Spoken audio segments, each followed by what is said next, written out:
Welcome back to Plague Scythe Studios, everyone. Today I want to be bringing you the third and tentatively final video in the series of free VST showcases. I apologize for getting this out so much later than the previous two, but it's coming so much later for the same reasons that this is probably going to be the final one. So today we're going to be looking at Poulin or Lepoux, or however you're supposed to say that. I took like 7 years of French and I still couldn't tell you if that's correct. I'm assuming that's what it is.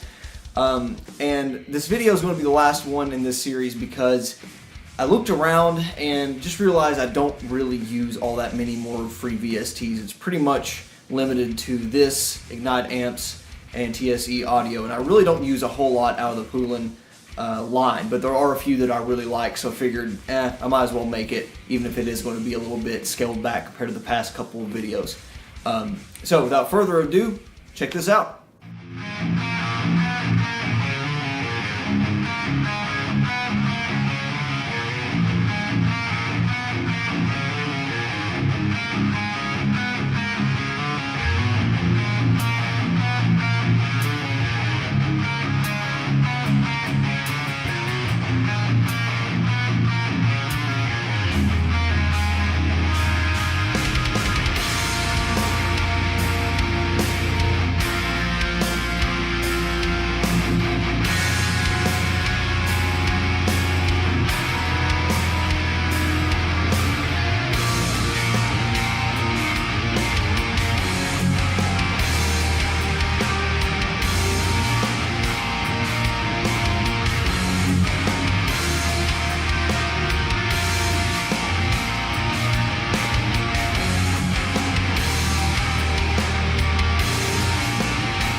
So in that demo, you're just hearing a few different amp models made by Poulin, as well as a couple of different plugins.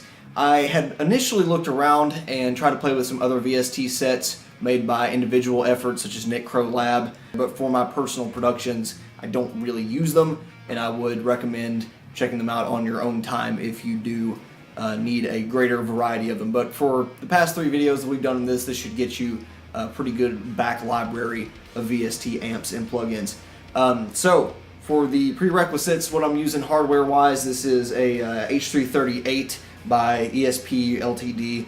Active pickups, a 26.5 inch scale. I think it's 26.5. I don't think this is the 27 model. I'd have to measure it out. Doesn't feel like a 27. Playing in open B flat tuning, which is kind of weird because you got like a minor and a major third right next to each other, but pretty cool. This is the tuning I use for a upcoming progressive metal type project I'm working on, and figure I'd give you a little bit of a snippet there in that demo. It doesn't matter, just letting you know what I got, because we are using some reverb and delay effects to give a really big Devin Townsend-esque sound going on, so I figured I would use open tuning for that. Other than that, doesn't really matter. Everything else is about the same as always. Some type of DAW, some type of audio interface. And with that, let's jump into Cubase and look at some VSTs. So we're not going to be spending nearly as much time as we normally would here in Cubase, because we're really not using that many plugins from today's Showcase E. We're using a few amp plugins and one cab convolver, and to tell you the truth, only a few of these is ones that I use very often, but I did try to get a bit of variation going for the sake of this video.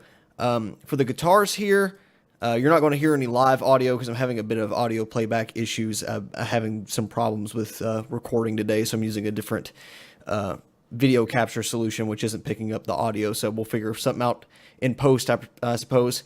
For the guitars, we're using a pretty standard signal chain with going to a stereo track, slight gate. This is the TSB1 that if you watch the Ignite Amps videos, you will see this used. To my knowledge, Poulin, however you say it, does not have their own boost pedal, which would be nice, but we're having to resort to someone else's. And here is where their part of the signal chain comes in. So this is the Poulin Legion, and if you watch any of the free VST famous guitar player tutorials so far that include Devin Townsend and Meshuggah, you'll see that we use this exact amp model. And this isn't really based off of anything in reality to my knowledge. It's just kind of a supercharged, tripled, or dual rectifier from what I can tell. And it's one of my favorite amp VSTs. I use it for all kinds of stuff because it is pretty versatile. You got 2 channels, green being the more modern sounding of the two, a little bit more high gain, which you would think it'd be the other way around. Got lead rhythm. Lead is what I usually keep it on. Tone stack gives it a nice little scoop, so I do stick to that. And the other ones are fairly self-explanatory among amp VSTs. This thing does get a little fizzly, a little hissy at times, but it's still a really great amp plug-in and one that I've used consistently throughout the years. Probably my favorite one from Poulin, and I've used it from everything from 6 strings to 8 strings and all kinds of different metal subgenres. So definitely one you should keep in your library if you're needing a dual rectifier type of sound. We're also using NatIR from Ignite Amps for our impulse response loader, though we will see there's one by Poulin. I just put it in the base because I wanted every one of these to have something from them. I'm using some delay stereo and mono and some reverb in there to give the Devin Townsend style sound. And if you like that, you can go watch the Devin Townsend video in the free VST tutorial playlist. Up next, we got the same signal chain over here for the right channel, except the amp we're using is the LE456. Now, this one might seem a little bit more familiar if you know what amps look like. This is based off of an Engel Powerball, and or Fireball, actually. I think it's a Fireball. Either way, they sound fairly similar and look pretty much like this. So, this kind of sound is pretty polarizing, and normally I wouldn't use it because it's too smooth. It doesn't have the breakup, the kind of power tube hardness that I like in metal amps. This thing is just, it's too much. It's too glassy. And I played with the settings, as you can see, to match the tone of the Legion the best I could. On its own, it is going to be a lot more smooth. It is very high gain, and I think it nails the sound of a Powerball, Fireball type of amplifier. Even compared to my Fractal simulations, it sounds pretty damn close. So if you're looking for that sound, you're not going to find a better one in a VST form. Just for me personally, I like to use it as a reamp or for solos, leads, something that I need that really smooth, glassy sound. Also, it's really good for really clean, glistening guitars as well. It's got a really good clean channel, even on crunch. And you got several switches here, focus, bottom, bright, that will give it a scoop and kind of give it a shelf on the low and high end to change the sound just a bit. But I like none of that on, and I like to turn contour down a little bit to give it a little bit more aggressive mid, not so scooped sound. So I like it. It's very high quality. It just doesn't fit with a lot of the stuff I play. It's a little too modern, a little too processed sounding for me, but it's a very good plug-in. For the lead here, we got all kinds of stuff going on. I decided to use a bit different boost pedal. This is the TSE 808, which we saw last time. And for the amp, we're using the Lecto. And I don't use this a lot, to tell you the truth, but I did decide to try to show it off because I think this is a fairly popular plugin from them. Obviously, this is supposed to be a rectifier. I don't think it sounds like a rectifier, though. I think this sounds more like a rectifier than this. This is definitely higher gain than a dual rectifier, would be, and I think even has more headroom than a triple rectifier would sound like at full volume, but it still gets the job done. You can get the types of sounds we looked at in the previous VST videos, and I think that's a very modern rectifier sound. With this thing, however, it's just super flubby, and it's not necessarily a terrible thing, but the modern channel, which I'm using vintage on the red channel, is it is still pretty dark on the bottom end, and doesn't have a lot of definition, I feel like, that the rectifier would normally have. So you're not going to get a real rectifier sound out of this, in my opinion. Maybe a single rec, it might sound a little bit more like that, but it's definitely not the kind of modern sound I think most people with extended range guitars are going to look for. There are some subgenres of gent, and I hate to say that word, that do like that flubby, fat guitar sound, and you can achieve it with this plugin, and that's not something I would normally do, and I'm not going to show it off here because it definitely doesn't fit this style of song, but you can play around with it and do a fairly decent job. Just crank the drive. I would stay to the vintage. That's a better sound to me personally. Back off on the lows, back off on the resonance if you're going for that. I have a really big, fat lead sound here, so that's why I stuck to it. So those are the 3 amps we're looking at. There's other ones in the product stack up that you can go check out, but these are the ones that, these 2 especially, I would normally stick to, but you might find some use in the Lecto here. Last but not least, as far as plugins go, we're going to take a look at the LeCab plugin. Now, I don't use this anymore. I used to. I've pretty much replaced it with NAT-IR. And from first glance, you might be able to tell why, but this thing is still very functional. So just like NAT-IR with Ignite amps, this is a impulse response loader to replace the cabinet in your signal chain. I like NAT-IR a bit better, number one, because I've had less problems with it. This thing has caused some crashes and some hangups in past installations of Cubase. I don't know that that's necessarily the case anymore, but I did stay away from a couple revisions of this for that reason. This one, you can add a higher delay. This only goes up to 5 milliseconds.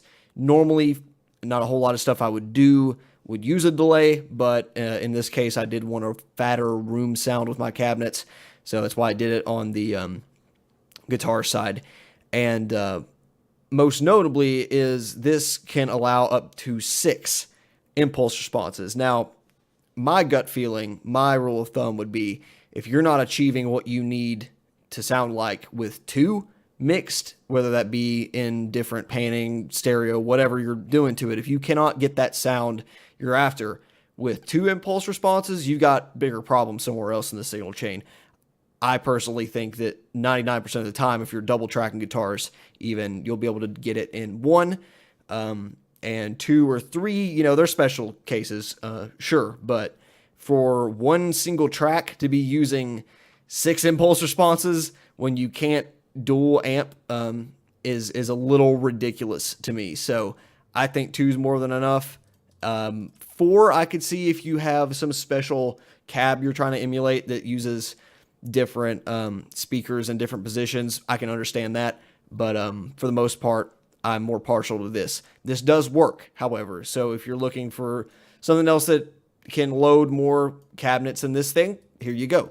And it so far has been stable and has worked fine for me, but I have had issues with it in the past, and given that this is, as far as I know, a pretty small team effort on these things, it hasn't been updated in a long time, just be prepared. You might run into some issues. So that is the Poulin product lineup that I somewhat stick to. And so these 2 amps are very high quality if you're going after that sound. This one has a very specific sound that can be useful if you're looking for it. And this one is a very versatile plugin that you can use for anything, given that you have the impulse responses. But I just have found something that works a little bit better, more quickly for me. I'm the kind of person that I like to get stuff done quickly, 80 for 20, and especially when it comes to free VSTs, I want the thing that sounds really good, really fast, and this is not the faster option. I'll spend that time on modeling equipment, premium stuff, but for free VSTs, I just want to get it done and get my idea out there so I can move on. Doesn't mean that this isn't a useful product though. So yeah, there you go. Hope you have liked this series. Hopefully it's been useful to those that are looking for this kind of stuff and are on a tight or non-existent budget. We could continue this series if there are more developments in the world of free VSTs. I don't see it exploding anytime soon, but you never know. And perhaps one day I'll get into some of the more premium stuff, but for now I'm pretty happy with the other equipment I have. So without further ado, I guess this will be the conclusion of this series. Thank you for watching, and I hope to see you in the other series we got going on with emulating other famous guitar players' tones with free VSTs. Thanks for watching. See you next time. Bye.